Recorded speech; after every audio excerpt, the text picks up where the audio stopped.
Welcome to Red Shirts Remastered. We're back for another special not 2 episode. Oh my gosh, 2-person episode of Rambling Red Shirts here. Been a while since we've done one of these recorded ones, but you know what? Me and Patrick are back here to bring you some of the, I guess, nerdy news here.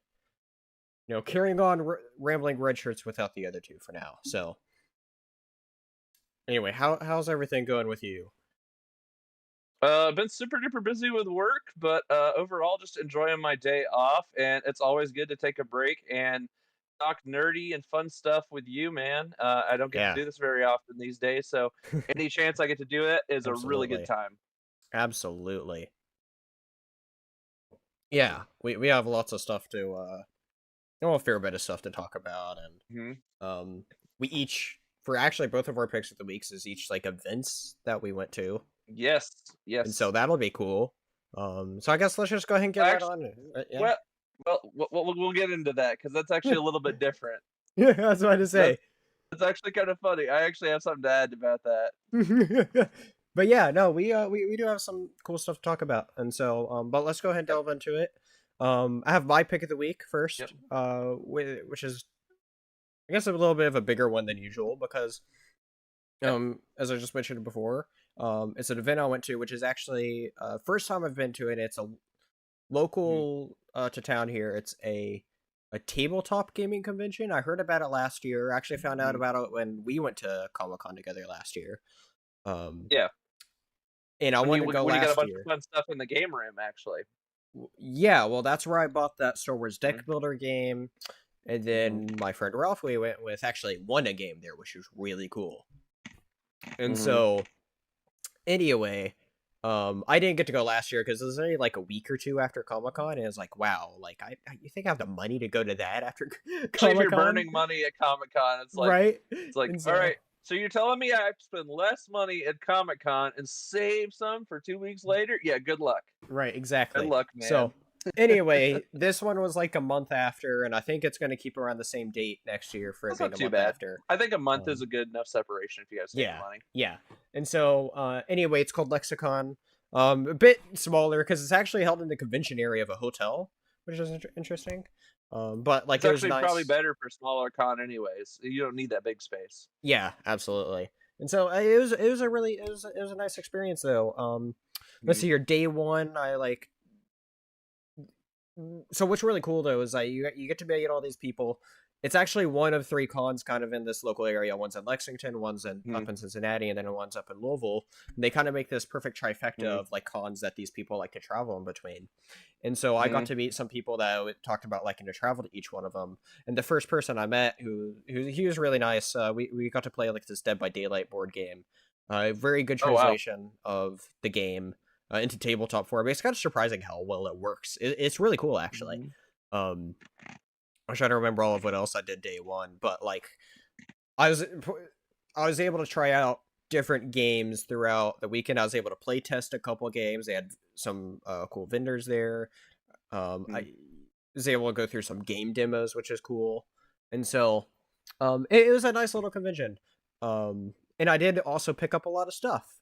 And so I Yeah. actually have like a little bit of show and tell I could do here.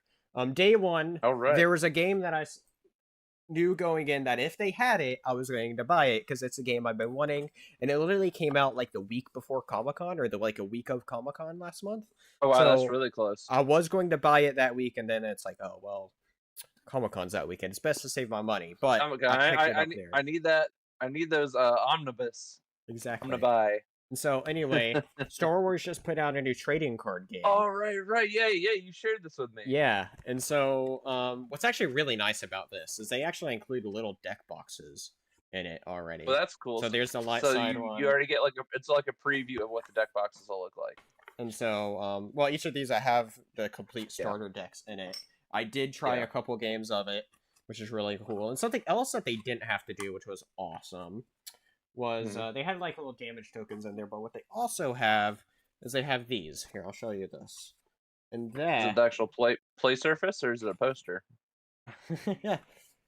how about we go with option C of both? After see, it's both.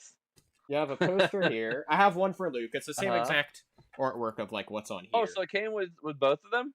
Yeah, so well, it's one of both because on the That's flip side, cool. it's the playmats on both sides Dude. there, and so But you know us Star Wars fans, you're gonna hang that on the wall. I mean, I have to get a It's better easily playmat first, obviously. Yeah, yeah. Or what you do if you're really smart and you know how to do it, you photocopy it and then you use the shitty one as your playmat and then save the quality one for the poster. Something like that. And so, anyway, this is something I've been wanting to look for because I like playing some trading card games. I like Magic, and this does play similar to Magic in a lot of aspects. I'd say not as Yep. much as Lorcana, but it carries a lot of the same ideas as both of those. Lorcana is Okay. actually something is like the Disney one that they've been coming out with starting last year. That game's a lot of fun, and so, and that one's also Now for everybody at home, what's the MSRP for that? Like how much is that gonna set you back to get that starter pack? that is $35. 35. That's actually pretty reasonable for a new game starter pack. You get, 2 starter packs, like you said, damage tokens, and you get 2 posters, guys. That's actually a great deal. Especially for Star Wars stuff. Star Wars stuff normally isn't that cheap. It really isn't. It was a nice little deal, and so.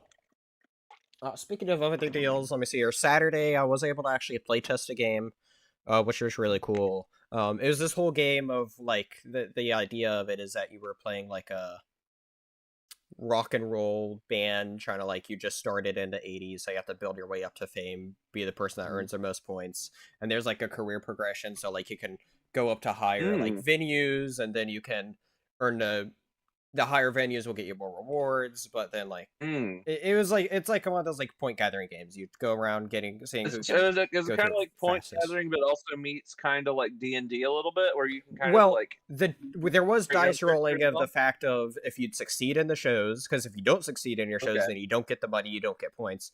But then if you oversell the show or outsell it, or if you sell out the show, that's what I was looking for. If you sell out the show, you earn double the points, and so there's a lot that went into it, which is cool.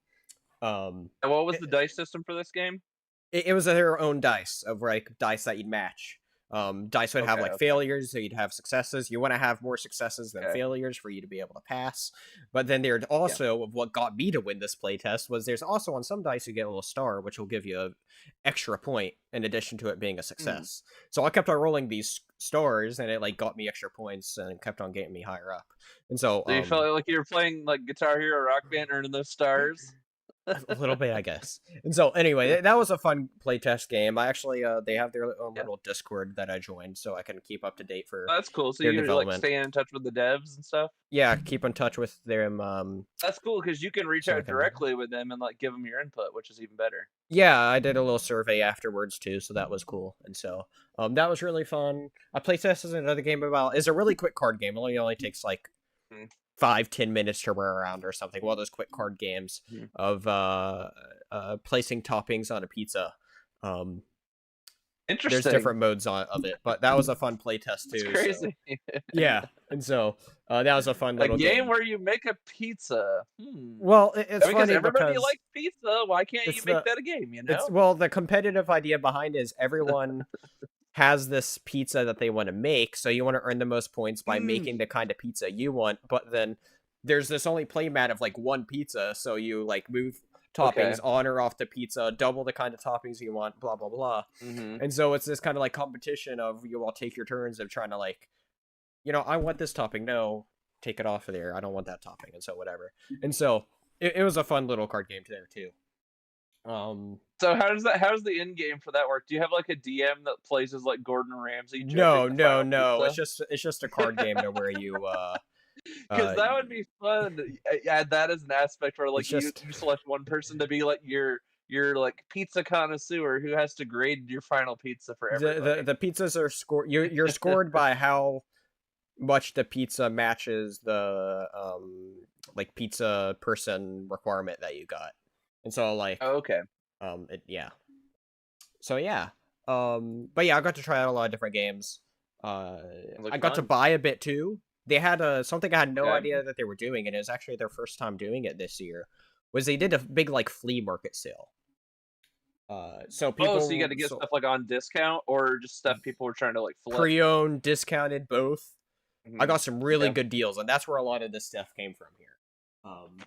Like Hmm. this, uh, just a little card game. I tried it once. It was cool. It's Hmm. called Dome Crushers for $5. Fun little like kaiju card battling game. Um, Okay. I got this bundle of Something you can three. maybe get Cat into. Probably.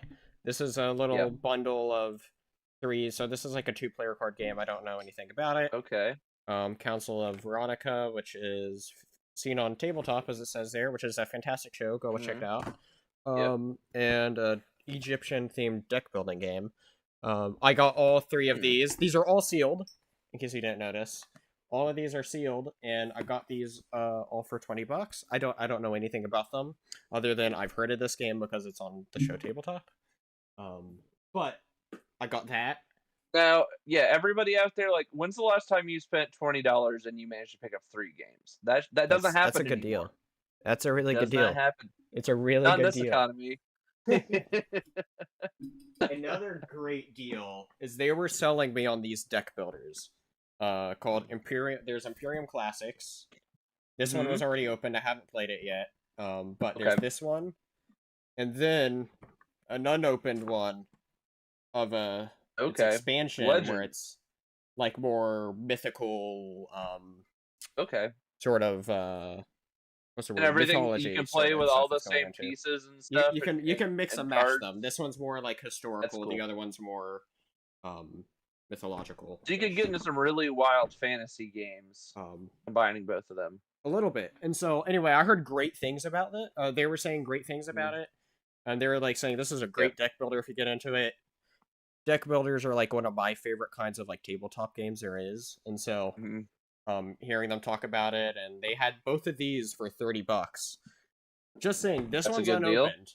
This one's unopened, and they usually go for list price of this is usually $45. Yep. And so 30 for both of these was a steal. And then the big one I got from the flea market sale, and I did try a round of, which was fun, was the Gargoyles game. Which it came out with like a year or two ago, and I've been waiting to get it. I even came close on buying this on Amazon once. And anyway, this guy just had it unmarked, and he was like, "Make me a deal for it." This was sealed. I since opened it and played it, but he was like, "Make me an offer for it," and I was like, $10. And he's like, "It's sold." I was like, "Okay." Wait, what? Yeah. Wow. What a nice guy. He easily could have got 20 for that. Right? Easily. I would have paid that too, just saying that. Yeah. And so, couple other things I got. I got these tabletop RPG books called Dungeon Crawl Classics. They had a con special, so these were each $20 off. So this is like a free little starter book. But then this is the main book, and then there's another one which is like all kind of, it gets into like more weird sort of themes of like robots and weird aliens and stuff like that. Well, those are all different sort of campaign RPGs you can play. Yeah, I mean, it's a different kind. He explained the system to me, and so it's kind of like an easier kind to pick up and play, sounding-ish kind of than D&D. There was another cool one that I was able to demo too that was cool. That all involved, other than your character sheet, the only other thing you needed was a D10. One die to be able to play the whole entire thing, which is cool. This one, what's interesting is it uses your D&D dice, but in addition to your D&D dice, it uses some other weird kinds of dice, such as like a D3, D24, D30 that's not used in D&D. It isn't typically found. Yeah. And so, one other thing about the event is they have these things called play to wins. They have this big library of games for you to like check out games, you can play them, but then some of the games are play to win games. You play the game, after you return it back in, you scan this QR code, you click what game you played, and then you enter in your badge number. And what that does is it entered you to win it for when the drawings happen at the end of the day on the last day of Sunday. And so, I played through several of these play-to-win games, like, I don't know how many exactly, but I played a fair amount, like 6 of them, and I actually ended up winning one of them. So that's cool. The one I won is a game called Rift Force, which You did show that one to me. I did, yes. And so this is the idea of it's fun. It's a two-player game where you face against each other, um, placing down these different elemental creatures against each other, trying to like destroy each other's creatures. Each Okay. time you destroy somebody else's, it gets you a point. So Okay. that was fun. It was a cool little game. Now, have you played that with anybody yet? Yeah, I mean I played that one. So I went with a friend. And Okay. so both of us we played a few of the two-player games together. Okay. Like when we didn't find anyone else to play with, but then like there's some games where we Yeah. also played with other people once, met new people too. So it varied. So it was a lot of fun. So Sure. yeah, that's my pick of the week. It's Lexicon, my first ever tabletop convention I've been to. That it was a lot of fun. I know I rambled on about that for a good bit, but Yeah. um, yeah, You got all Lexicon. that for less than $100. That's a win-win. Well, Unless there's more you got that you haven't shown. the only thing that may have gotten it over Uh, under that was the role playing games. Other than that, true. Okay. um, Those books aren't cheap. well, they if I would have paid list price for those of like not getting on the con Mm. special because each of those books were discounted by 20 Yeah. bucks, so I think I got Yeah. over half off, just over half off on them. So that's awesome. So Okay. um, So it was still putting you pretty close, though. yeah, and so anyway, Right around the great ballpark. deal. Yeah. Anyway, great But deals. And it still, was a lot of great fun. deals. Yeah, I absolutely. know I wouldn't be able to work deals like that. No doubt. Right. Yeah. So, I might but get yeah, close, but I won't get that close. yeah, yeah.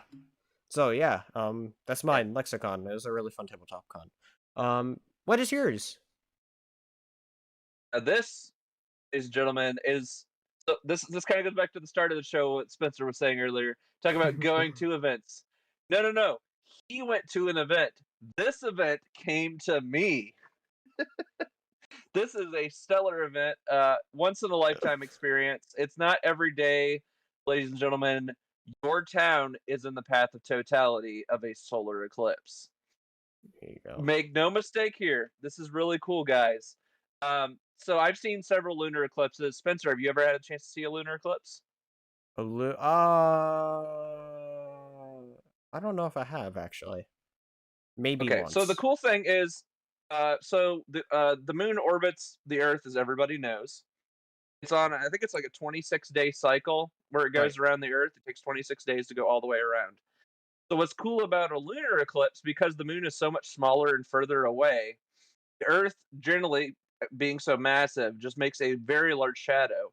So several times during the year, if you just happen to be, in the right spot where it's nighttime where you live, as the moon happens to be in that correct orbit path behind where you're at, you'll get lucky enough to witness a lunar eclipse, which is where the Earth casts a shadow on the moon and it makes it Hmm. look blood red. It's really cool. They happen way more frequently. You're going to see them way more often. I think I have seen that. This is Now a that I think about it.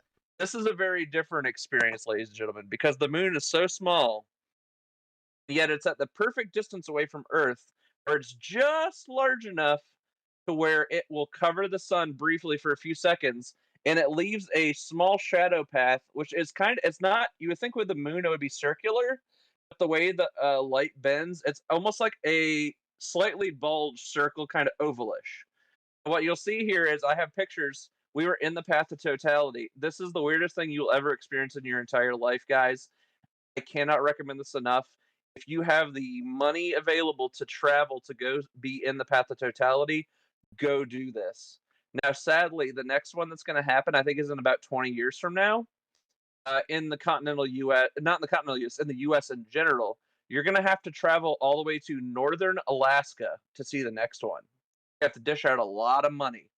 So if you were going to see one, this is the one that would have been the cheapest to see. Yeah, as you can see in the pictures here, Spencer's showing on screen. Me and the girlfriend, and not pictured was her grandma with us as well. I just, for privacy reasons, I didn't have her, but my girlfriend's been on camera before, so I said, "All right, cool. I'll put my girlfriend's pictures up." So this was us in the path of totality. If you can go back, I think to the beginning real quick, Spencer, the first one. This is what it looked like as the sun was starting to go down. The shadow was starting to get closer and closer to us. If you look in the back behind me and my girlfriend in that picture, you can notice the light in the sky is already starting to change from that distinct blue you normally see on most sunny Mhm. days. It almost looks like a haze, like during the summertime, like during wildfire season. The light kind of has that same sort of like grayish blue sort of look to it. That's the shadow starting to approach us. If you go to the next picture, that is as the shadow has just started to pass towards us. It has not hit full totality. This was at about 90-95% totality. Out above those houses you see in that That's what picture, I had. I was in like the it looks like 95% where I yeah, lived. Spencer was very, very close to the edge of shadow. And what's cool about this, I'm sure you saw this as well, Spencer. That sunset looks like it goes on in a full circle. Normally at sunset, it would be in just one direction, in the direction the sun's setting.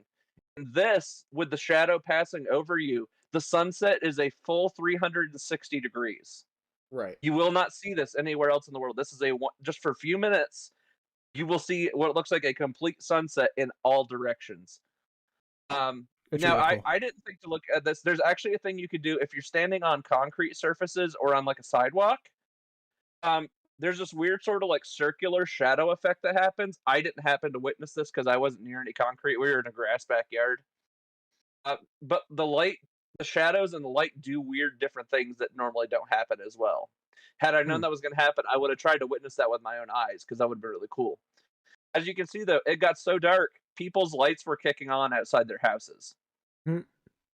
Yeah, yeah, like I And said, I people have got a porch lights very on as well. yeah, I got a very similar view as to this, and that's as dark as it got for me. It was about how it was in this picture. But it is crazy though too, because it's like Mhm. I have some chickens here. My rooster was like starting to crow during this Yeah, like the time as bird well. and I noticed this isn't just chickens, this is all birds start to think it's nighttime, so they start exhibiting nighttime behaviors. Yeah. It's really odd. And the other thing I Yeah. noticed, I'm sure you noticed this a little bit even though you weren't in full totality. Did you feel the temperature drop? I can't say that I did because I wasn't out there for the whole thing. Okay. So I stayed out there the whole time, just in the backyard. When you're in 100% totality, the temperature drops 10 degrees in about less than 2 minutes. You will feel Wow. it. It is the weirdest thing because you're used to being out. You'll feel that warmth from the sun. As soon as that shadow passes, in less than 2 minutes, you just feel the temperature just instantly drop. So we all started getting a little chilly standing out there. It was actually getting a little chilly. There was a slight breeze still because you're still going to have wind, obviously. This is the moment of totality. That's the moon. He's got it zoomed in there. It's not a great picture. This was with my mobile phone camera. It's not a great camera. That is the moment. Yes, we got a dish network beaming to the moon. That is actually the shadow of the moon. That little dot, that is literally the moon in front of the sun. And that's what So it looks cool. like when you're in the path of totality. It's weird because it looks like sunset. And what actually is your phone is going to pull in more light when you take a picture on your image. So actually, when I took this picture, it's actually darker because the light from the sun is still wrapping around the moon. So your lens of your camera is actually pulling in more light when you snap that photo. So it was actually, if I would have had the correct lighting to as it actually was in that moment, it's actually darker when I took that picture. It's I mean, about I think that this that one next kind of photo. shows it good. That actually shows how dark it truly Yeah. was right there. Now, it was so funny. It got so dark, my iPhone automatically detected how dark it was, and when I snapped a photo of me and my girlfriend, it kicked the flash on. So that's why she Nice. looks like she's kind of like cringing a little bit because she wasn't ready for the flash. So it was funny. But yeah, we had such a Nice. great time, guys. I'm glad I got to share these pictures with you guys, and so you guys could get a little peek because I really knew we were going to be doing the podcast this week in some way or some fashion. I wanted to be able to share this moment with you guys who didn't get to experience the totality moment. So thank you so much, Spencer, for showing these pictures on screen. Now we're going to go to some extra pictures that are not mine. This is a picture taken at Indianapolis Motor Speedway, which is on the other side of the city from where I live. This is the moment of totality over the stadium with a professional picture taken It's where you can awesome. clearly see the moon more distinctly in the shadow of totality. That's so cool. That's awesome. And this next picture is the one that has taken over the internet by storm. I don't know the photographer's name by memory. This is the one that's been shared on social media, on all the news stations, everything. I think this one was taken, I want to say in Arkansas is when they took this picture. It was over Arkansas. I could be wrong. Um, a bunch of airlines actually did the coolest thing. They knew where the path of totality is, and Spencer, you'll get a kick out of this because your family's from Texas. All the flights departed out of Texas because planes generally go about 500 to 700 miles an hour on most flights. What's crazy is the shadow of the moon moves at approximately 1,500 miles per hour. So it's over twice, sorry, it's about 3 times as fast as any plane traveling at cruising altitude. So what the planes in Texas did, they booked this stuff late last year. I actually watched a fellow YouTuber guy. He's originally from North Carolina. He's a travel vlog guy. He and his wife actually got booked on one of the flights from, I want to say it was Houston, not Houston, Austin, I think. And they actually booked a flight to Indianapolis. And it was one of the totality flights where you can get on, they'll take you up to altitude. When you're cruising along at altitude, the shadow of the moon is moving so fast, it actually catches up to your plane while you're flying. That's cool. That's awesome. And I so I this have seen this is like one a of those time lapse moments. video of that. I think that's a totality flight right there. They took a picture of. It'd be really funny if that's actually the guy I watch on YouTube's actual plane, and they snapped a photo of it. Nice. And the sad thing though is when this took place, it was the middle of the afternoon, so a lot of people that were actually on board these eclipse flights actually were not lucky enough to see the actual eclipse. There are some photos out there you guys can find. A few lucky passengers on some flights did, but what they had to do is angle their camera so low in the window and point it up because it was so hard to see out the window. That was the only way they could get pictures of it. Because as you can see, it was like almost directly above the plane. It's like almost straight up. So, I mean, like, imagine being on one of those flights. You're just going to be in the shadow. You're not going to actually see the eclipse. It's on Hmm, top of you. that's So that wild. was the one sad thing a lot of people were saying, like, because a lot of them spent a lot of money to go get on those flights because they thought, oh, I'm going to see the eclipse and the shadow, and they ended up just seeing just the shadow. Yeah, So for a lot of them, it was still a once in a lifetime experience. It was still really cool. You absolutely. guys can go find those videos. They've already put those videos on YouTube where you guys can watch them. It's really cool. They've done, if you want to see it, they have time lapses where you can see the shadow approach, go past the plane, and then the shadow go away. I've seen one of And then those. there's That an was even amazing. cooler the video that broke the internet now by storm. The International Space Station happened to be going right over the northeastern U.S. on its orbit path as the eclipse happened, and they have it all on video outside what they call the pergola on the Hmm. International Space Station, which is like a giant open window that the astronauts can go in, and they can snap photos with cameras, or they can do video recording on the space station. And they have the whole eclipse on video with the time lapse of the shadow just moving across the U.S. It's one of the coolest things you will ever witness. That's awesome. Very cool. So, guys, in 20 years, if you have the money and you're willing to bundle up and go brave the cold, go to Alaska and have a good time. Alaska. That's a place I've been to that I'm I telling don't you, have a desire to go back to. I mean, it's cool going there once, uh, but yeah, I keep telling everybody when you witness this with your naked eye in the middle of the day where it goes fully dark like that, and you just look up in the sky and you see that with your naked eye, you're gonna want to go do it again as soon as possible. It's breathtaking. It sucks you were at like 95%. I wish I could have got you that extra 5%, man, because it's like one of those things you will never forget. yeah, it was cool even just the 95% I saw. What So sucked is like right when it reached yeah, peak, I saw peak for a right. moment, and then clouds went over it, and I was And like, then it was, okay. yeah, yeah. And I'll have to send it to you sometime. A good buddy of ours who actually watches a lot of stuff here at Red Shirts Remastered, our buddy Will, he lives over in Pennsylvania. He had even less totality than what you had in Kentucky. He actually got really lucky. He had a lot of clouds come over. Mm-hmm. That was like those thin and wispy clouds. So he actually got some amazing photos on his phone. Where it was almost like a protective barrier where the sunlight wasn't nearly as bright as it would be on a clear day. So he actually got really cool photos where you can see the transition of the shadow of the moon without even needing any solar glasses. That's awesome. And it actually did really good with his camera lens because that's with camera lenses on your phone. Generally, when you have a lot of light, like sunlight coming in, your photos are going to look terrible during the eclipse. It just is the way that it is. But he just happened to get the right amount of lucky amount of clouds where it wasn't too thick or too thin, and he got some just amazing photos.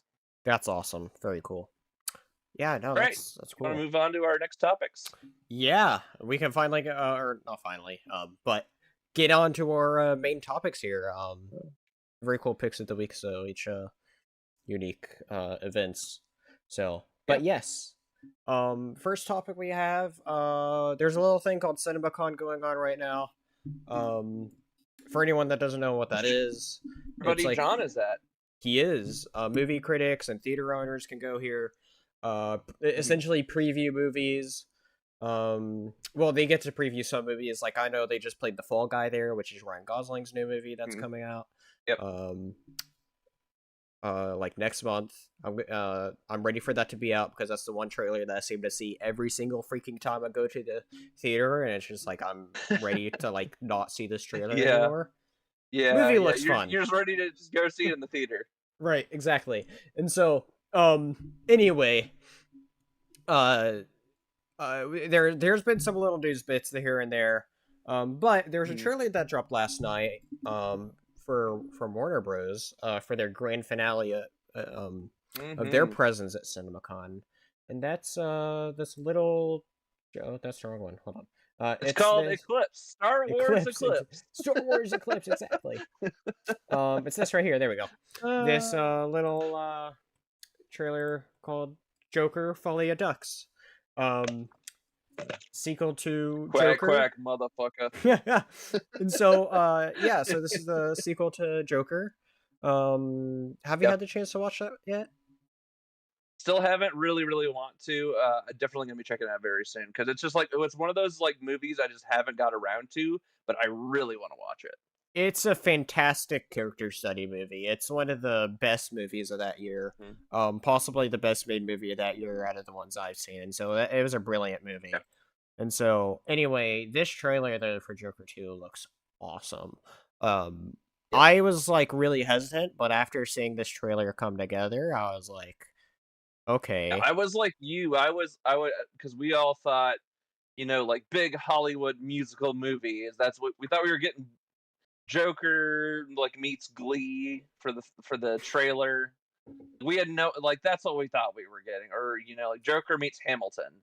This was not that, yeah, not it at looks all. great. Honestly, like it's, you see so much of this. It looks like the majority of the movie is going to possibly take place inside of Arkham Asylum here, Yeah, where yeah. we see Joaquin Phoenix here just being insane in here, right? And so, I absolutely love this Joaquin shot. Phoenix, and he's out there in the rain, I walking love in the this rain. shot right here. This shot Yeah, right here is it's one of really my wild favorites because here. if That's you so look great. right before that shot, did you notice they're So, all carrying yeah, black umbrellas? yeah. He Um, is seeing color in his yes, mind. yeah, very cool. I think that's Hmm. the stairs from the first movie, actually, maybe. It is. It is the stairs. Because why not bring back the stairs? Yeah, and Which, by so, the way, that's actually a real staircase. I want to say it's in New yes. York City where they filmed that stair. I don't And know where they ever since filmed the it. movie has come out, everybody always asks, "Hey," when they come to New York, they're like, "Hey, where are the Joker stairs?" Yeah, this like just the visuals of this looks fantastic too, right? Like this is so Yeah. great right here. Um, I love it so much. I I love love that the he's like score with sitting there holding this. the mic. You don't know what he's gonna sing, but he's just Right. in the light. Just Yeah. he's about to bust out some really good song. It looks crazy too because it's like so like this sequence here, Hmm. and then you kind of get the sequence here of both That kind of Joker reminded me and of Harley. what's that movie that came out just a few years La La ago? Land. La La Land. That was my first thought when I saw that. I was like, it's La La Land, but with Joker and Yeah, Harley. it's gonna be crazy because I feel like several of these sequences, like this one and this one, Yep, is gonna be like I feel like it's gonna kind of like all be fake in their heads with together. that's exactly what I think they're doing. Because if you cut to the So next, see they're dancing there. If you cut to the next shot, they're dancing, and so I yes, think they're gonna have these cut shots where in their minds they think they're on a stage, but in real life they're just doing wild stuff in public. yeah. If they keep on to keep up with this stuff too, and then part of the So one of the reasons why I was really hesitant about this movie, and it's still a thing that I'm kind of little worried about going into it, is the first movie left you thinking a lot of what is and what isn't real, at least with certain Yeah, details here and there. I'm not gonna say a whole other yeah. movie, but like certain details made you think, is this real? Is this not real? Like there's some like cool details in the movie when you look into it. To Yeah. where the great thing about it is that that first movie, it was a really good character study, fantastic character study. Mhm. Um, and so all about mental illness, and so it's like I said, it just made Mhm. you question at times how much of this was in his mind. Like, did he really imagine this person having that reaction at this one moment? And Mhm.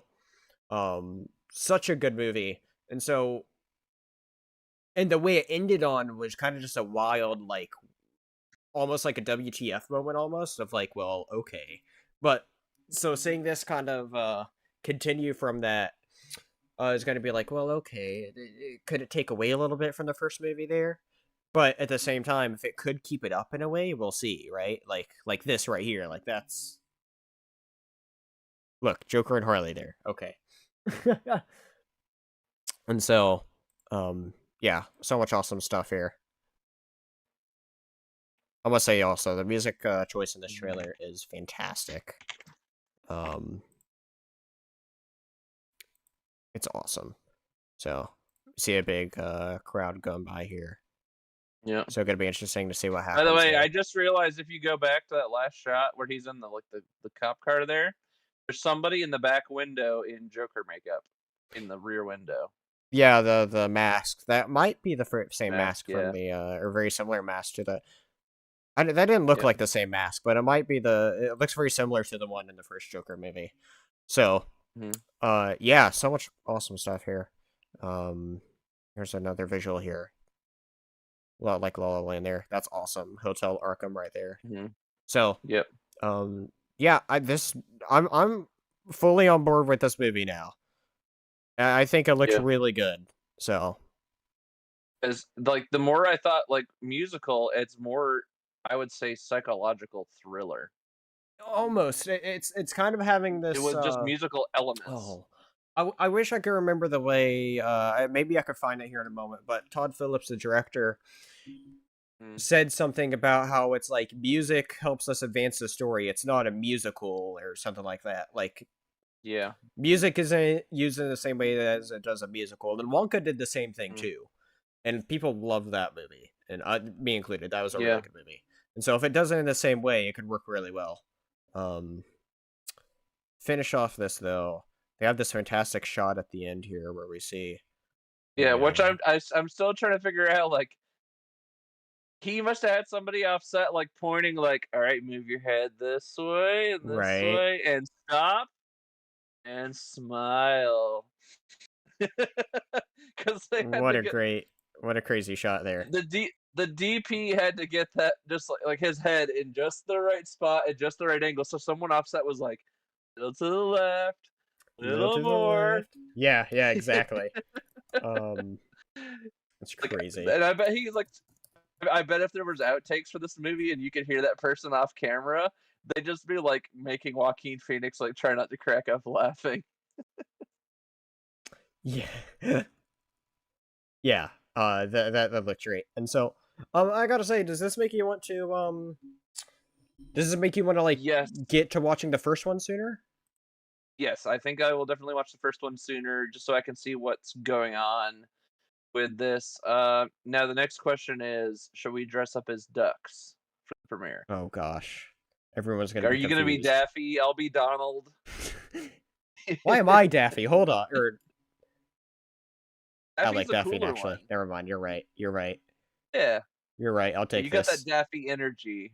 The Daffy I energy. got that. I got that like crazy, like I'm gonna hurt somebody Donald Duck energy. Oh my gosh. That's funny. All right, anyway, next topic we have um the first film from the DC Studios label, which is Yeah. interesting. Where it's Super slash Man, the Christopher Reeve story. Mhm. It's a documentary that follows how Christopher Reeve found strength and purpose through activism after he was paralyzed in an equestrian accident. So yeah, very. I heard from the trailer that they showed here that it is very emotional, and people were like, "This looks amazing." Uh, Mm. so this will be something else interesting to keep an eye out for DC this year. I had no idea this was coming either. Like I just saw this post Mm. that came out last night from CinemaCon, and I was like, oh, huh, that's cool. So, Mm. And uh, I feel like that's actually pretty fitting for first documentary. yeah, talking about Superman and something we did get. Let me see if I can find it. I should have pulled it up. But what we did also get, speaking of Superman, is they showed the logo. Here it is. We got the logo right here for the new Mm. Superman movie, as next year is known as the Wow. summer of Superman. This is our new logo we got. Mm. I know you haven't That's read the a one that's ton of. actually going to be. It's actually going to be on his chest. Yeah, the image they released before is pretty much this, but this is like the logo I guess they're using for like their posters and like Mm. merch and stuff. So like, Oh yeah, that's definitely the merch. yeah. That's the merch logo. So It's going to be everywhere, guys. what do you think of the Superman logo? I'm curious on your thoughts since like I know you know some Um, Superman, but don't know like haven't read a whole ton. I like it. The only thing I don't like is the very bottom. There's normally that little extra part of the bottom of the S, and Yeah, it's like almost like it doesn't. It's not there. yeah, yeah. So if you look, That's my only beef with it. I like the shade of yellow they went with. so if you look at what they were basing it off of, that's not what I want to click. It Is there a certain is comic, certain the run? yeah. I'm trying to find a good picture of it. Here we go. It's from Alex Ross here, who did Okay, okay, okay. That makes more sense. Yeah, that's thin there. which is interesting because this is Kingdom And Come. with the Alex Ross one there, they actually what they did with the new one is the top is a little bit thicker with the Alex Ross one. Yeah, They thinned down the top portion if you put them side by side. yeah, So that one's a little thicker on the top. The new logo's got a thinner, a much. little See, bit. it's a lot thinner on the top. Yeah, And then like that one, the bottom is also non-existent. So right.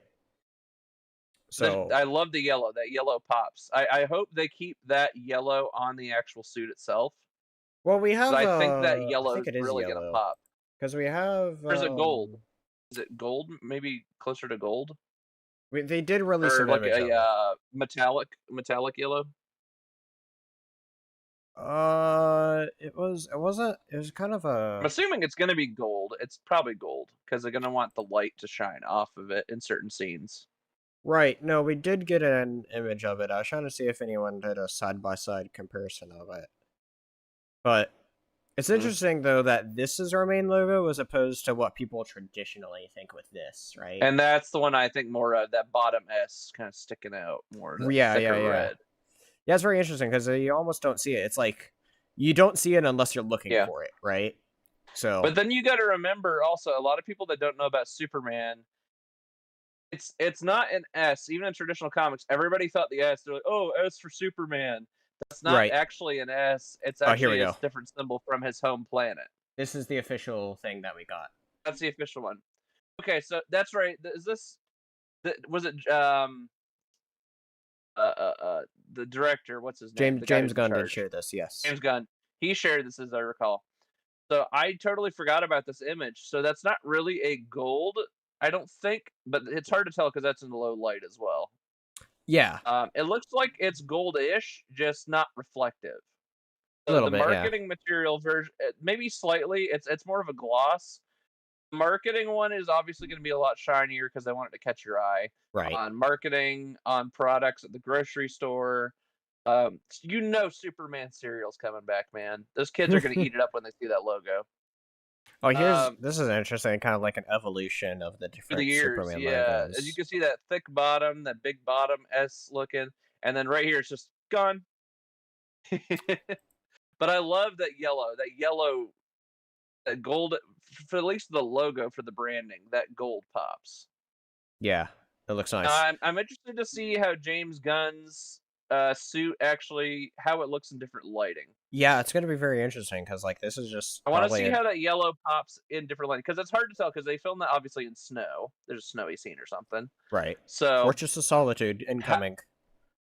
yeah, Fortress of Solitude incoming. Uh, so how's that going to look like when he's flying over Metropolis? On a bright sunny day. How's that yellow going to Right. pop? How's that red going to pop? 'Cause I'm looking here. Also, if you can tell around like the edge of the bottom of the red, it's got a little weathering too. There's a little bit of dark, kind of like dirtiness to it as well, because it's still Could just fabric at be the end of the day. So it kind of gives it a little bit of character too. There's a little shade to it, yeah. So, but which also yeah. kind of makes it pop a little bit more too when you have that. So you have more clean in the middle, a little dirtier on the edges, and it almost makes like a 3D effect a little bit more too. And Here you it got, is on the set. the League of Super Pets. Right, right. That's a funny picture. I haven't seen that before. Yeah. But we can see the That's logo right Supergirl's there. dog. Supergirl. Supergirl's dog. There you go. We are getting Supergirl in the movie, and the Supergirl movie Yep. is going to be filming in the fall. After right after this movie, they're going to begin filming Supergirl. So So are they still in production right now? for Superman, they're filming right Yes. now, and it's going to last up until I want to say August. August. Okay. And then they'll be in post production for wait, when's the release date again? July 2025. I don't remember the date. July. So is it okay, so they've got at least 20 like 9 months post production, something like 10 that? months of post production. So, as long as the VFX studios, that's what I always say. As long as you give the VFX guys enough time to do their visual effects, that's been the biggest problem with Marvel. Is those studios are just Well, push I so hard, I and think they just it's the little nitpicky stuff that so. everybody on the internet What finds I it's do not quite know, right. what I do know about this is James Gunn's doing a lot of the same VFX, Mhm. from people who worked on Guardians 3, and I think Guardians Which is 3, freaking fantastic. Guardians 3 is one of the best looking Marvel movies, I'd argue, I guess, and It so. is. It is beautiful. So yeah, no, it's gonna be awesome. I'm looking forward to it. I mean, part of it was the color palette they chose for Guardians 3, but but the visual effects were so cutting edge. I felt like Right. that was really a next generation film. It was great. It was a So great yeah, movie. So it was really good. I enjoyed it. yeah, but yeah, Superman logo All and stuff. right, Superman, man. So Superman. there's actually two Superman stories for you. Yeah, yeah. Um, can't wait. Can't wait to see But what the James Gunn has cooking. documentary, did we say it's coming in September? I know it's coming around that time. So yeah, I Yeah, we believe. just don't have an official date yet. Right. Correct. We don't have an official date. So I believe it's a straight to Max thing. I could be wrong. I would imagine it's straight to Max. Now, if they I mean, did like they might have a quick little limited run, like in if like they New did that, York and that'd be LA, cool. where you could go see it in the cinema. I'm sure with documentaries like this, or if you're in maybe go to the film festival circuits during festival season coming up very soon, I imagine they'll have it playing at a few festivals as well. If they do it for like one weekend, widespreadish, Yeah, they're like theaters that will play like Fathom special event events. movies, like something like that, right? Like if they did something like that, I'd go. That'd be cool. And so, I'm looking forward So to one it. cool thing about Fathom events is you can actually broadcast it nationwide as well. Yeah, yeah. Um, was it? I don't know if it's the first ever Fathom event I've been to. It may have been the first ever Fathom event I went to. Was actually Mm. dealt with Superman. It was they played the death of Mm. Superman and then the premiere of Reign of the Superman, and that's a 2-part Mm. movie series right there, which is fantastic. That's some of the best DC animated there is. Not enough people talk Mm. about that one. So anyway, You enough guys of see that. those both on the big screen back to back? Yes, I did. It was awesome. Great Cool. movies. So yeah, that's that. Next, let's get into let's get into talk about our favorite universe in a galaxy far, far away. Star Wars. This is not this. This ain't your grandpappy's hope and love, kids. This Your- is down and dirty. We're getting down in the oh my trenches. gosh. We're putting on our plastoid armor. We're going full stormtrooper, Spencer. Full stormtrooper. Let's go. Let's go. Are you cannon This fodder? Can you not hit? Can you th- not hit the side of a broadside of a barn with your laser rifle? this has me Come excited. join the Empire. This has me excited right here. Speaking of the This first Empire, shot had me, and you know why? It's not because of what the story is. It's because that man in blue is on the right. that little dude right there, right That there. little dude right there, and somebody pointed this out. That is, if I remember correctly, that's not Grand Admiral Thrawn. That's Admiral Thrawn. Yeah, I mean Before that he makes got sense the Grand earlier on. Admiral status, because he's not in the full white uniform yet. True. This is true. So Which I think, if I remember correctly, this is around the time of one of the trilogy books. I forget which one it is. it would be It the might first be one because Thrawn. by the It's end of the it first he got one, Grand yeah. Admiral. Because the It's the first first book was like his yeah. origin story essentially. So I wonder where this fits in the timeline of the first book. yeah, I'm gonna have to Of go. The I mean, Wandering. this honestly, this may get me to go back and reread that first book and see if it holds up to being my favorite Star Wars book. So Watch Timothy Zahn. He probably like wrote one like thing between the chapters. It's like, Thrawn, you're being called away for such and such, and it was like just a throwaway thing in the I book. mean, it Now they're like, works. this is where he went after that It chapter. works very well though, because that book jumps around in time a lot. So It does. That first book's a bit of a grind to get through. well, not a great. I Now, mean, don't it's get me just wrong. That's a Zahn thing. He likes to jump around back and forth because he did that with that whole first trilogy. Because I remember he did that with alliances as well. yes.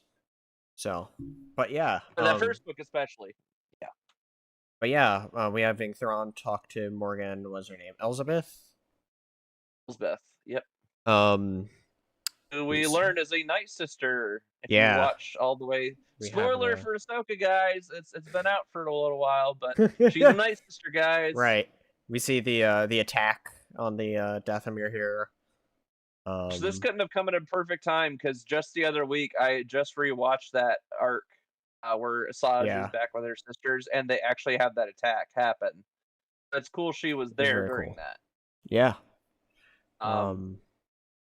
Now this I can't tell. I think this might actually be.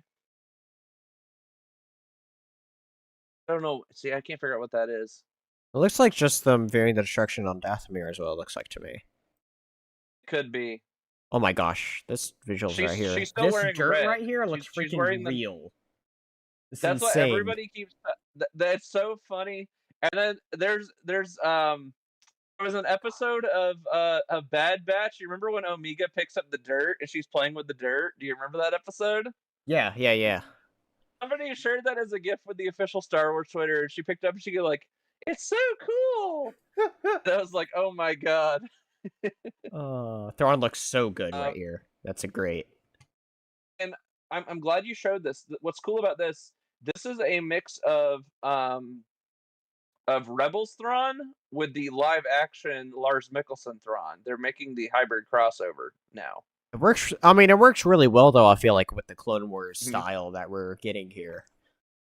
And they made sure to match his shade of blue that's closer to the live action, because the one in Rebels is a little bit lighter in shade, but he's also in a darker setting right now. So I think they're trying to make sure it matches better, so it doesn't feel as jarring. Right. It's really hard to nail that shade of blue. It's not easy. Right.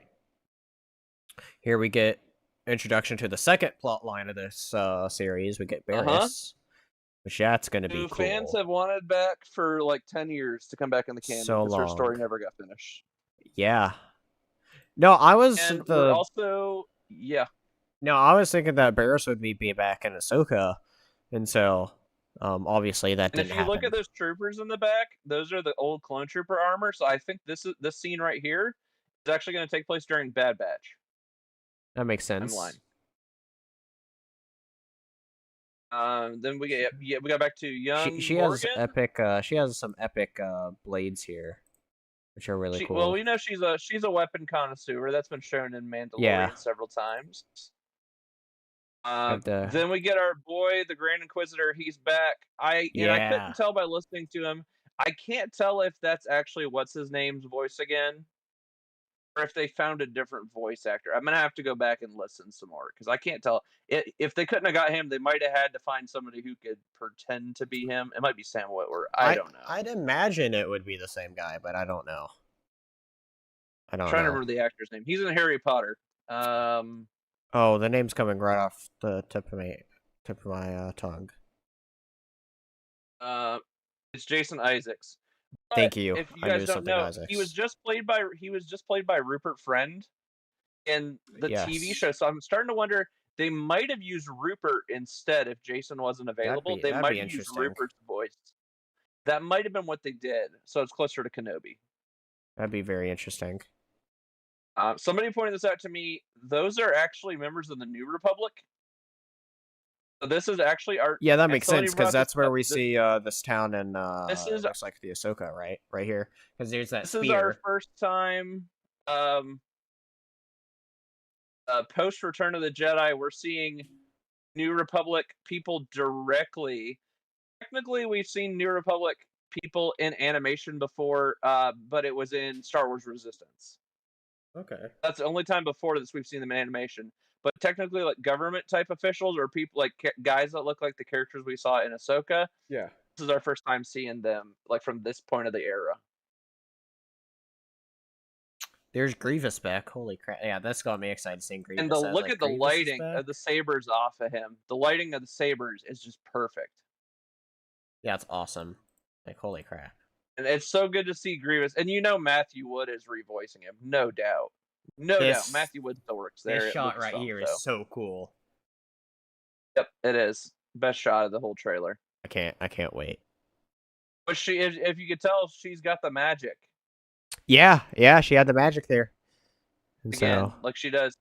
And then that right there, if you cut back that person with the saber, yep. so who that is, a lot of people don't know this. That chick right there, that is the fourth sister. She didn't do much in Kenobi, but Right. she debuted in Kenobi.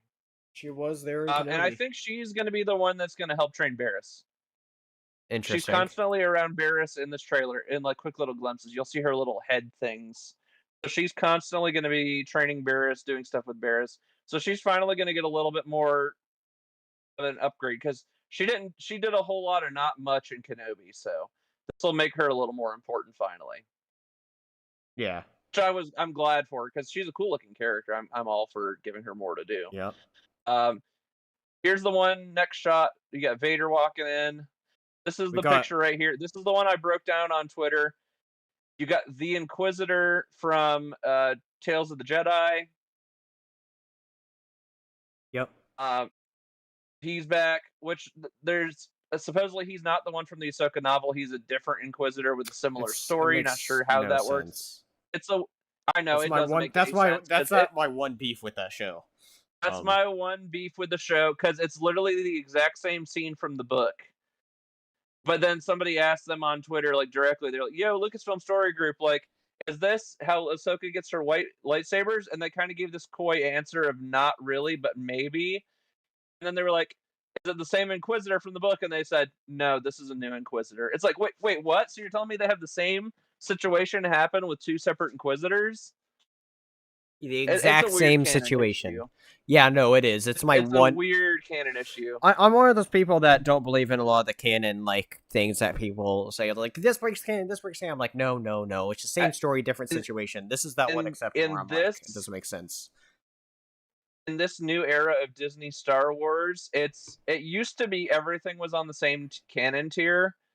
It's almost going back to the old way, where everything is now separate canon tiers again, because the books and the comics don't hold as much weight. They can be retconned at any point. I mean, I don't think they really have. And I was gonna say the other Inquisitor. The other Inquisitor that was there. What was he from?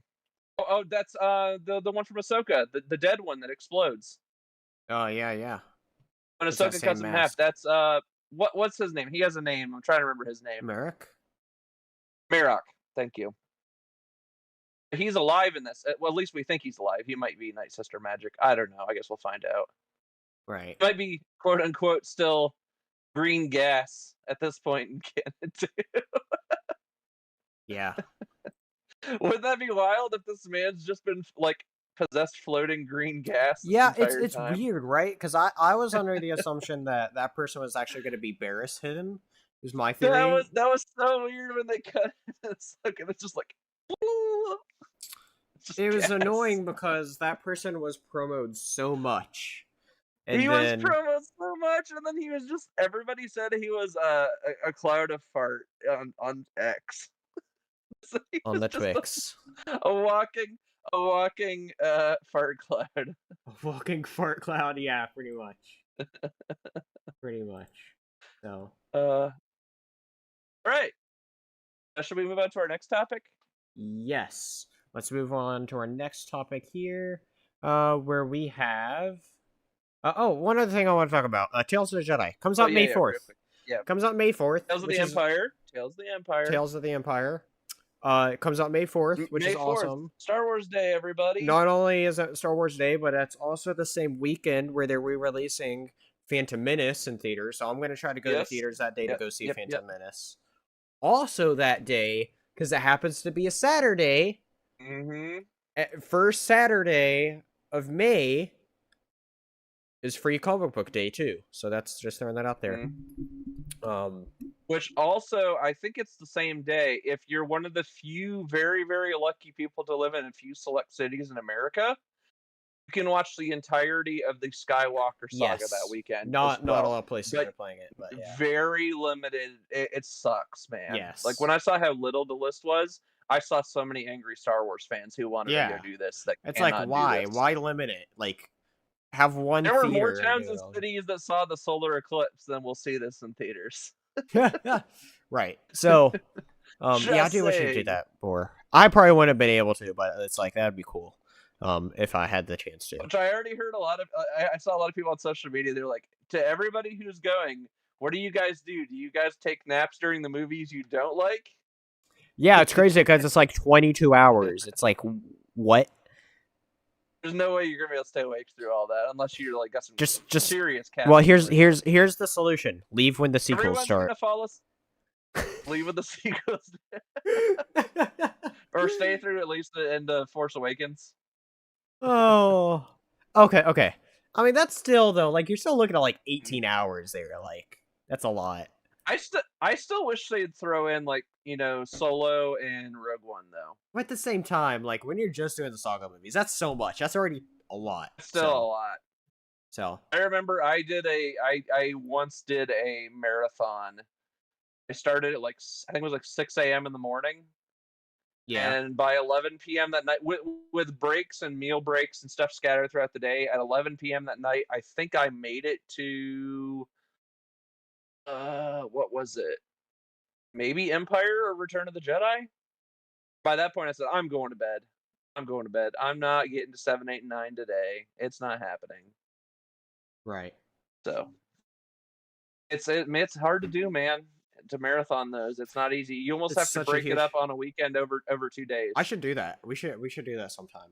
Come over. We're gonna watch Star Wars the entire time. We're gonna watch. Anyway. It's gonna be a whole weekend affair. I'll have to arrive on Friday and tell everybody I'm not coming home till like Monday morning. All right. Anyway, it's just not happening. Yes, but yeah, it's awesome that there's actually stuff going on May the 4th. Like, it's gonna be a very exciting day. May the 4th be with you guys. So, speaking of more Star Wars stuff, we got another Star Wars trailer.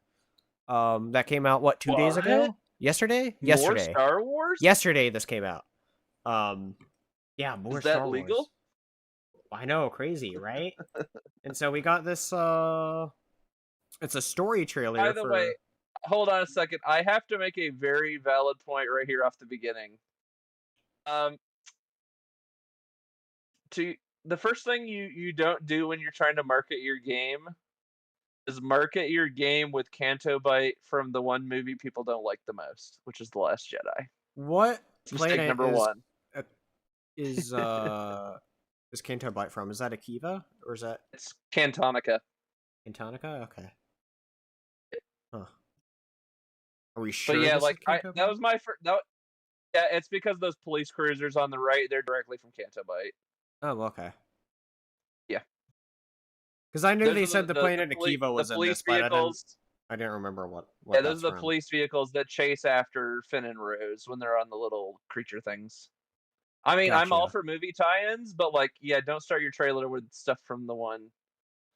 The one it's like a lot of people didn't like that scene from Last Jedi. They thought it was like you could have thrown that scene away and still made the Last Jedi a better Right. movie. Which I don't mind it. It didn't bother me at all. But Yeah. I know for a lot of people who you're trying to sell the game to, it's like that might be a turnoff. Yeah. Now Very this, cool. I We can't see. tell what this is. This looks like this could be any planet here.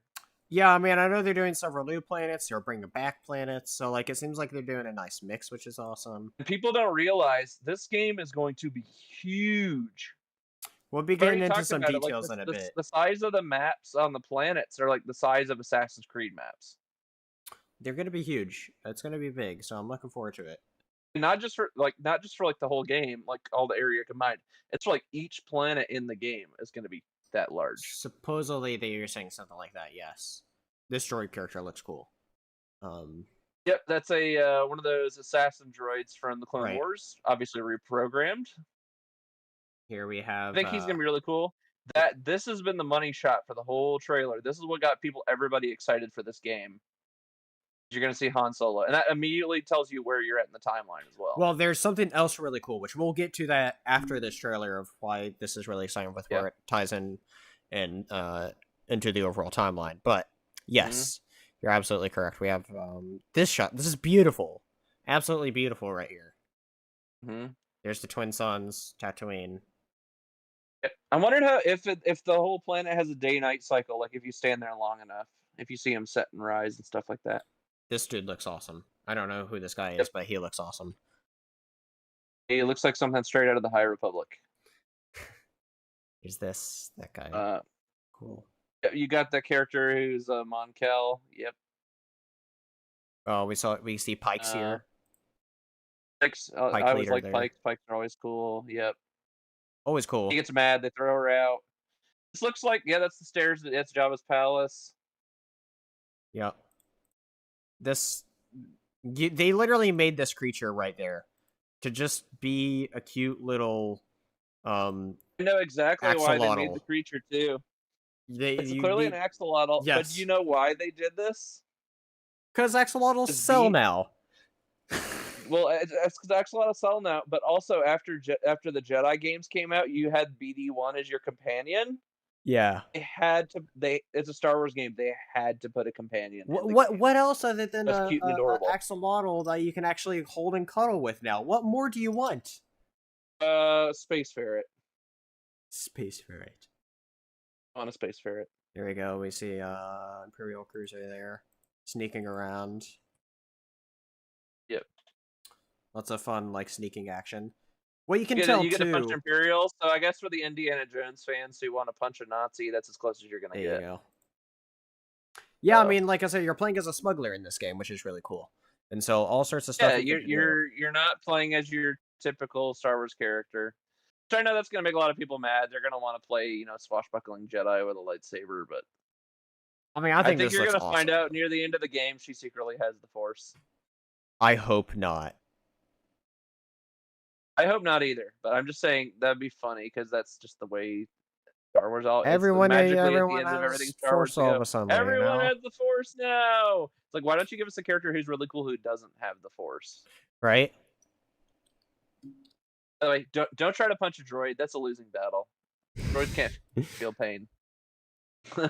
Just somebody brought that up. They're like, "Why would you punch a droid? Haven't you learned your lesson?" See the speeder going across water here, so that'll be a lot of fun to do. That's always cool. And then the overgrown like stuff with the engines kind of gives me like Kashyyyk vibes a little bit. Or this guy, the little rat creature, kind of reminded me of Bogano from Jedi Fallen Order. That kind of reminds me of the rat dog things from Ahsoka. I know it's not that, but that's what it reminds me of. So then we got these new droids. This is Kijimi. I'm almost certain Kijimi. They've confirmed that Kijimi is on the planet, so that's what this is. All right, it's just the lighting gave it away, that yellowish lighting. Yeah. So see You're going inside something with a big engine. It looked like you're flying into it. Oh, Sarlacc pit, dead yeah, Sarlacc. spiders Those little there. spider things. Those are actually the brains of monks at Jabba's palace. Thing. Oh, okay. Those I little know what you're spider talking about things. now. Do Yeah, you know yeah, like a yeah. baby spider or the big spider you see in Return of the Jedi? The I felt, Bomar yeah, that's monks. cool. And then there's a giant sandworm. Bomar. And then Great Dragon because Mandalorian. Yeah, yeah. That Are you getting the is. Kessel Runner bonus pack? Well, that's what you get for. I was trying to see if we go into their site here, if we can view everything that comes with your each edition. So For $110, Spencer. I know, right? Absolutely insane here. In this economy. So we see we can get Oh, it actually season adds more pass. images as well. So we see that we can get this pack to make her look like Han Solo, and what is that outfit? Because who wouldn't want to look like Han Solo? Put an outfit on the axolotl. Yeah, that's kind of a funny outfit there. We get 2 big story packs Crazy. that's coming, and then what I was also waiting to see is if we can go to the Ultimate Edition. See if I can click. No, that's not what I want. For $130.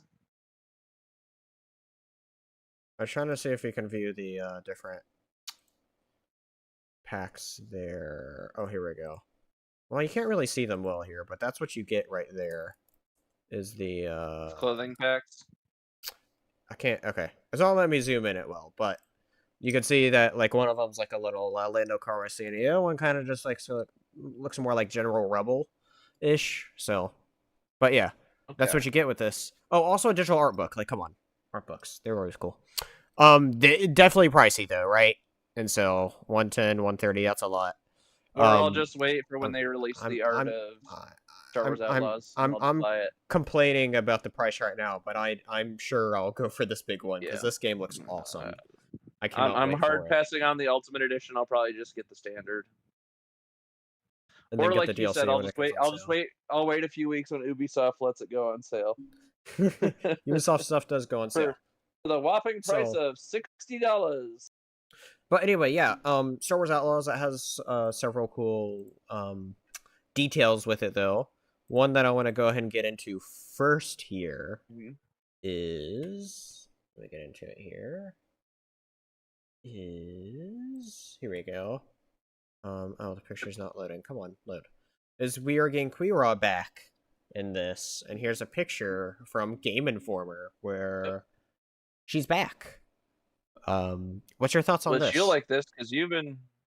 So I haven't actually got caught up with this. I know you've been kind of diving into it more. There is a bunch of comic issues where she came back.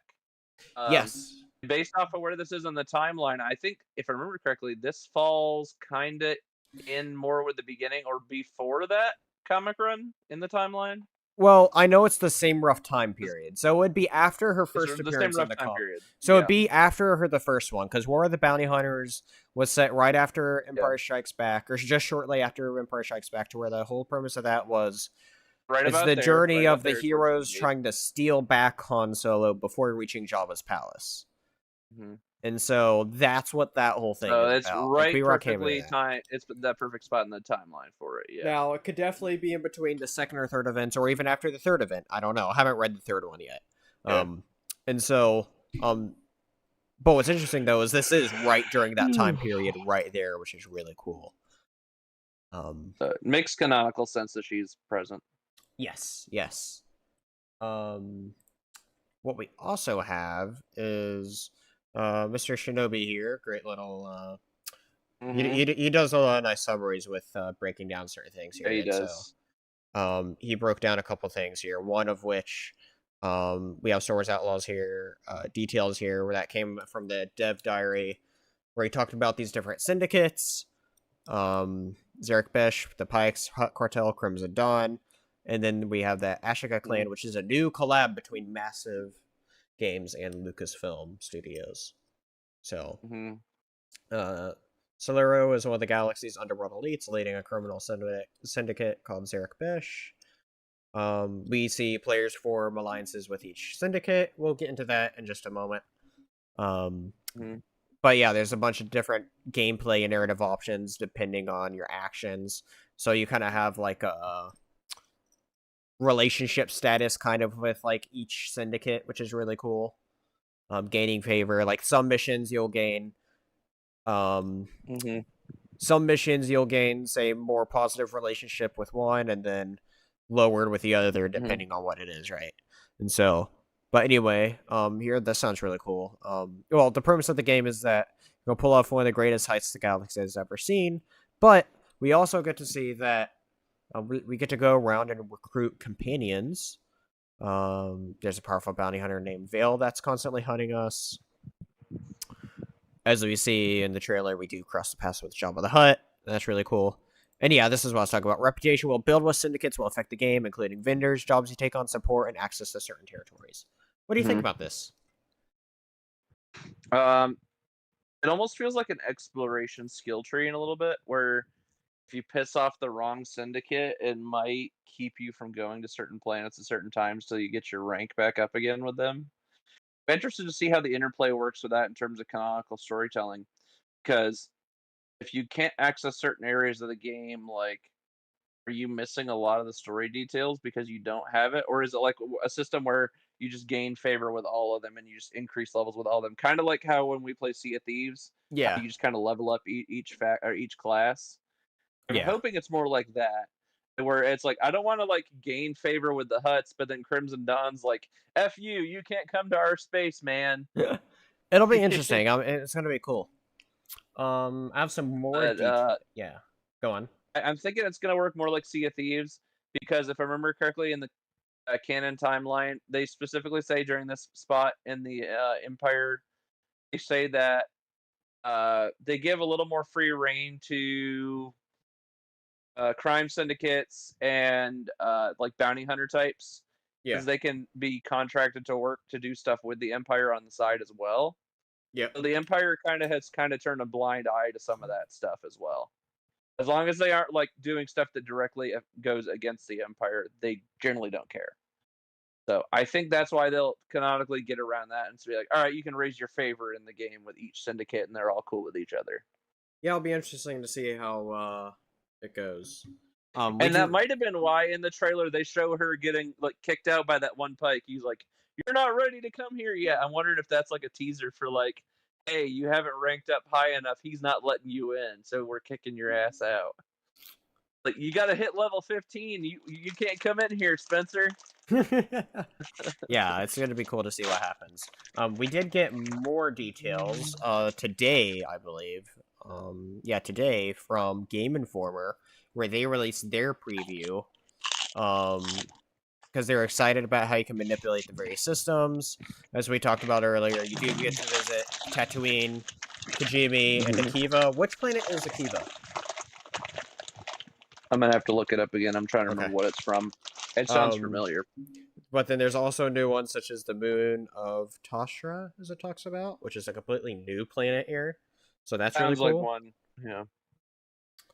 I was trying to look up Akiva here really Kiva quick. was owned as part of CIS during the Clone Wars. Where was this shown during? The Empire gathered above Akiva after the end of the Imperial thing. Apparently, it's They never intended to shown on regroup and screen. launch It an was in attack the against. Aftermath books. So, okay, that's kind of Yes, cool. it That's was cool. So that's cool. Aftermath. We get to actually see that brought to life. It So that's ties in with awesome. Aftermath in a weird sort of sideways sort of way that ties directly in with Battlefront 2. A little bit, yeah. Yeah. All right. Especially in the tail end of Battlefront 2. The stuff Yes. there's a lot in Battlefront 2 that's very pseudo, like under the table canon. I would say they don't talk about a lot, but yeah. So something else I'm looking forward to here. The team is focused on creating a compact, dense city experience and Mirogana, which is Toshira's capital, with lots of activities rather than making it expansive with not much to do. And then this right here is what I'm really excited for. I kind of figured this after watching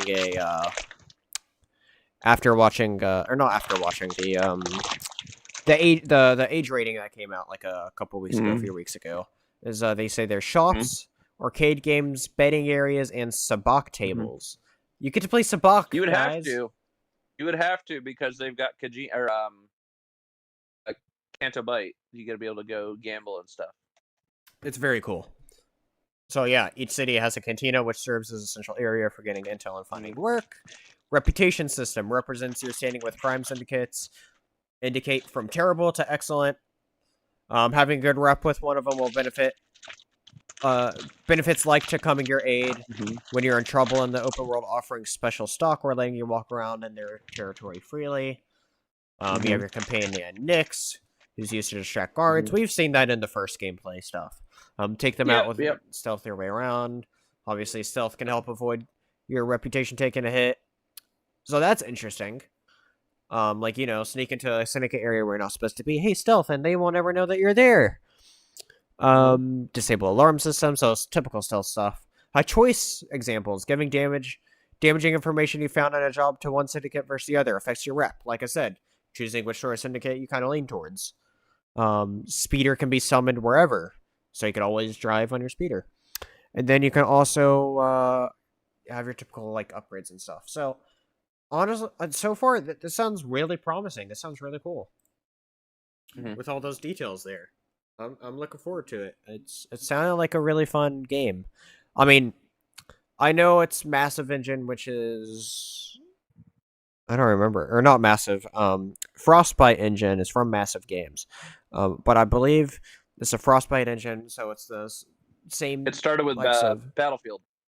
Well, I think it's Division is the big thing that Ubisoft works on in that engine. Yeah, so. yeah, it was that. Yeah, it was mainly, especially these days, it's Division 2. So, which specifically focuses on a lot on like weather and lighting effects. Actually, I think this game is the first one in the new gen version of it.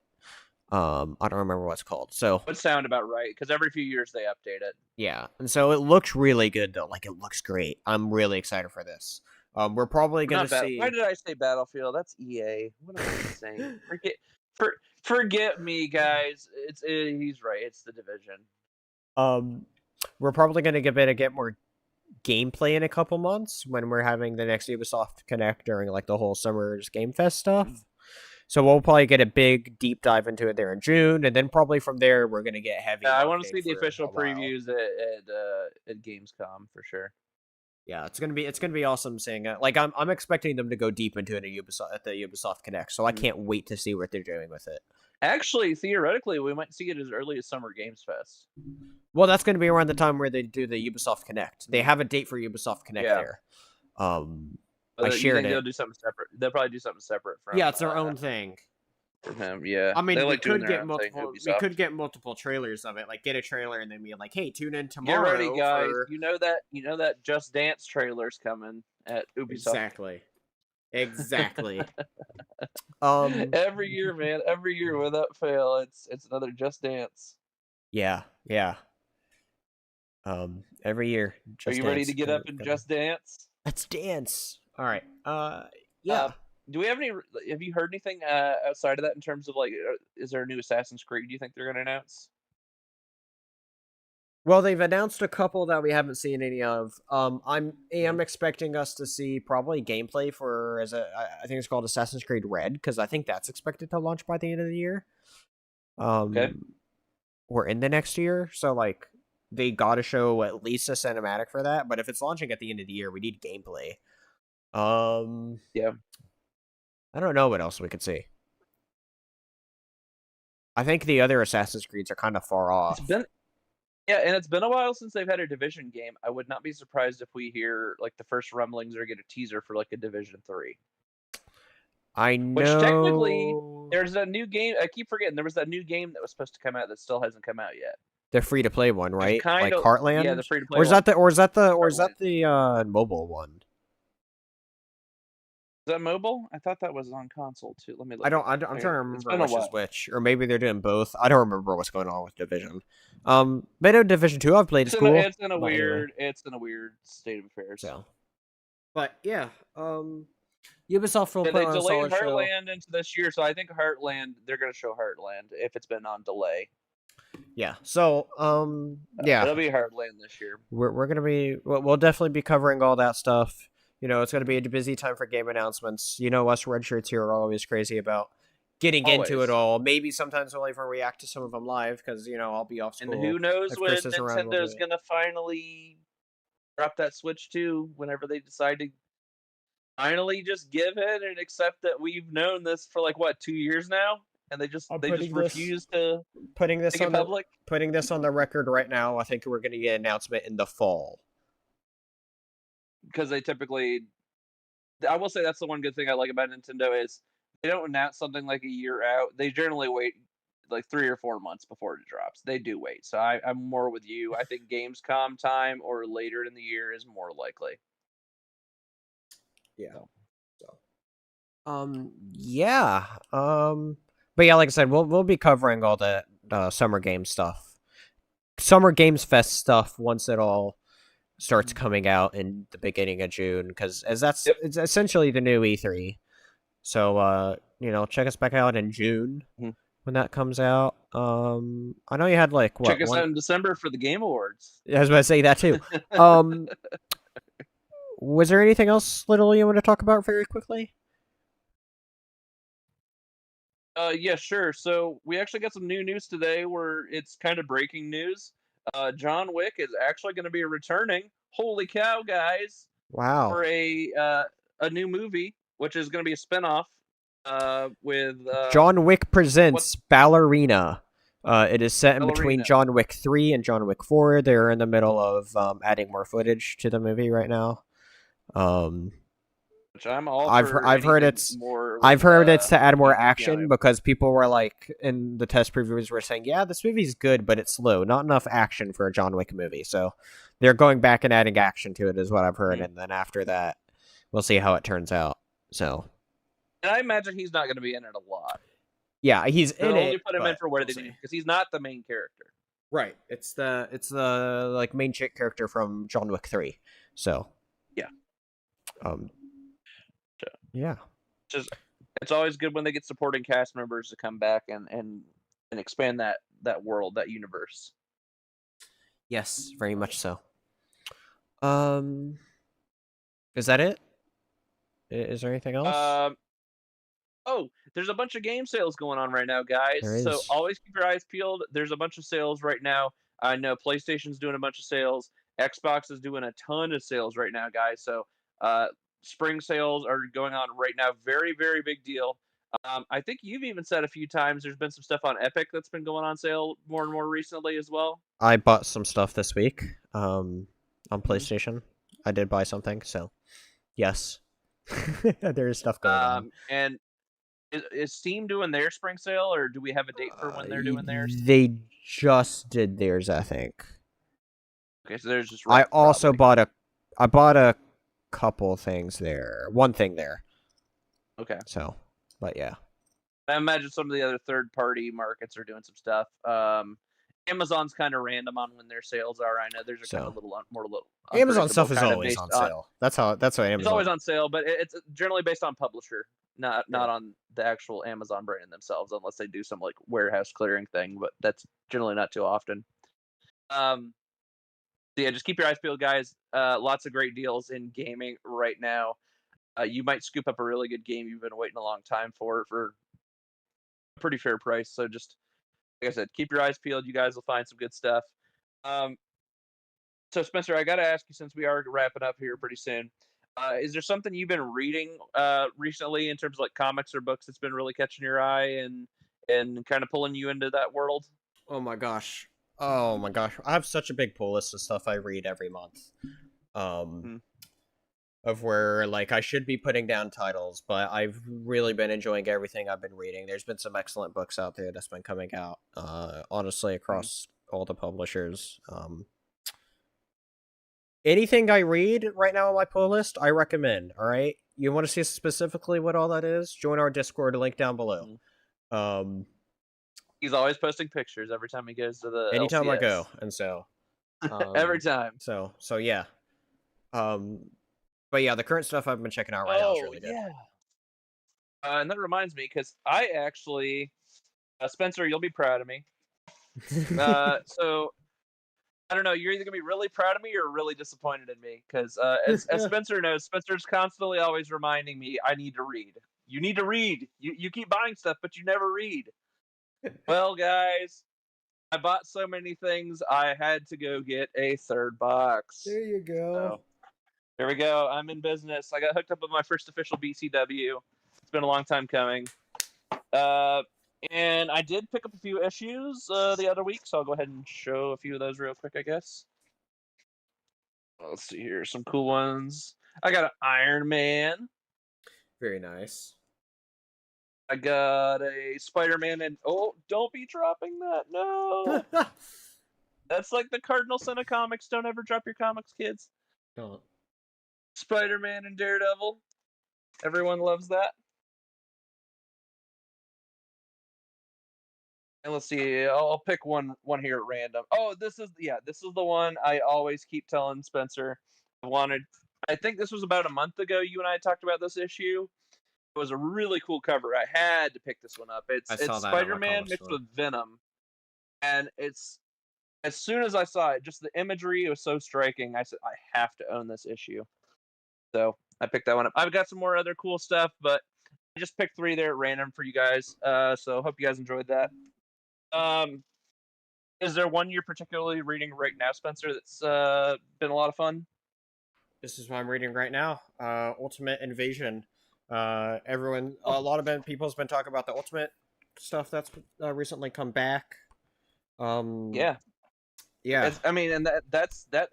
What's cool about that is that's been a discussion piece kind of in the comic circle, actually, because even though I'm a little bit more of I'd say a casual comic person, I'm hearing stuff about the Ultimate Universe now as well. the new Ultimate Spider-Man book just came out with its 4th printing of issue 1. Wow. I mean, and you're talking about really popular character as well, so that's kind of expected. So, yeah, I mean, when you're bringing back the Ultimate Universe, where Ultimate Spider-Man was Mm-hmm. one of the biggest comics, and they're bringing that back in a different light. Of course, it's going Mm-hmm. to sell big, and so that's what's happened, and it's really good. The first issue is great.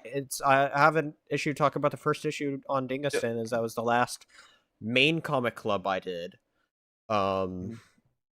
I know I've been on a bit of a hiatus with Dingaston right now, as I've just been focusing on keeping up Schoolwork. with schoolwork right now at the moment. Exactly. Yep. However, um, I can't tell you all this right now. Oh.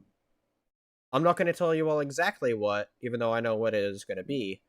I am working on a new series for Dingaston right now. What? Trying to work on getting a name for that, but I know who I'm doing it with. We know what we're doing for it. It's going Ooh. to be covering a very Ooh. specific avenue, and so that's going to be really cool.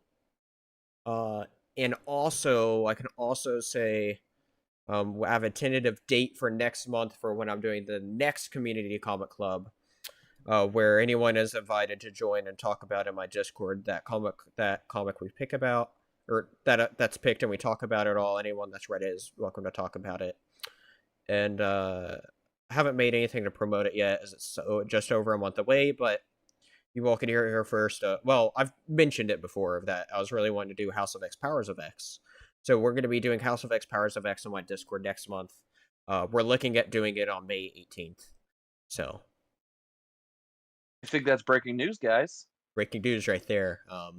Dingaston is And the making a cool thing return for soon, those I of know you that. guys who don't know about Community Comic Club, the cool thing is it's not just an open discussion. Spencer actually records the entire discussion. So whether you guys couldn't attend or you guys just want to be a part of it, you just want to listen to the discussion, whether you're there live or at a later date, Spencer gives you the option where you guys can go back and watch that on the YouTube channel. I've actually watched, I think, 2 or 3 of your community comic clubs. I've done They've two. been very insightful. Yeah, 2. They've been very insightful. You guys break down literally everything panel by panel, um, and you discuss literally every detail about the issue, um, like the most minute details or certain things you liked on certain pages, or if there's like a certain spread you guys really enjoy, like a 2-page spread that really stuck out to you. where you guys get down to the nitty gritty. You guys are talking about like the colors, like that the artist picked, the colorists actually picked Yeah. on specific pages, or like the art actual style. You guys Yeah. really get into art style as well, so that's been very fun to listen to. What's funny about that is I know you like to show a lot of your panels, and what's funny is every time I've watched your community comic clubs, because it's mostly a discussion, I always have my earbuds in at work. You're like, if you take a look at page 5, and I'm like, I can't. I'm working. Well, yeah, I don't do. I intentionally those I don't have it to where it's I don't show it. Yeah, That's meant to be more of an audio series. That's just yeah. we have But a I've discussion enjoyed it even about. on the audio side. It's been fun. So, Um, but yeah, and it's really fun to listen to when I'm sitting there at work, like stock and stuff. Just like hearing you and the guys just throwing it down, talking about Green Lantern or something. It's always fun. yeah. We like I said, I am planning on making a comeback. So, or Dingus making a comeback. So it's going to happen. So, but yeah, Since Gio's not here tonight, I gotta say it. We'll call it a comeback. exactly, exactly. Um, yeah. Wrap us up here, Patrick. What's everything else going on with red shirts?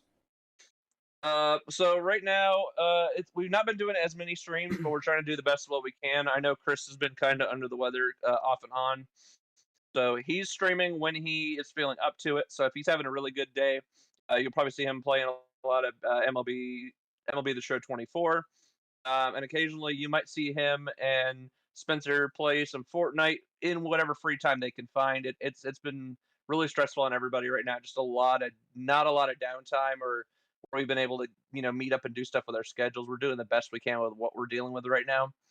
So you might see a Fortnite stream with the fellas. I might pop in on one of those, but it's mainly been just, I don't know, me playing Flight Sim as usual. Yep.